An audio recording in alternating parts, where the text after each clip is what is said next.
তুমি যে এই সময় অফিস থেকে বাড়িতে চলে আসছো? কেন? আমি আসলে খুব সমস্যা হয়ে গেল তাই না?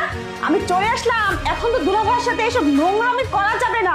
নষ্ট মেয়ে কোথাকার, তুই যে আমার নিজের বোন না, এই পরিচয়তে আমার নিজের কাছে নিজের ঘৃণা হচ্ছে।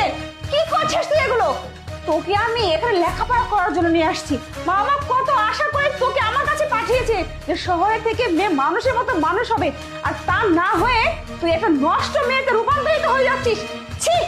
আমি অফিসে চলে যাই, তোর দুলাভাই বাসায় থাকে আর তুই এগুলো করতেছিস। তোর দুলাভাই আমাকে নিজের চোখে সবকিছু দেখানোর জন্য আগে ভিডিও কল দিয়ে রাখছিল। আমি সবকিছু নিজের চোখে দেখছি। ও যদি মুখে বলতো হয়তো আমি বিশ্বাস করতাম না, নিজের চোখকে আমি কি করে অবিশ্বাস করব? ছি! শোন, বুঝতে পারছি তোর এমনিতে বয়স না হলে কি হবে, বিয়ের বয়স তো হয়ে গেছে। তোকে আর বাড়িতে রাখা যাবে না। আজকে আমি বাবা মার সাথে কথা বলে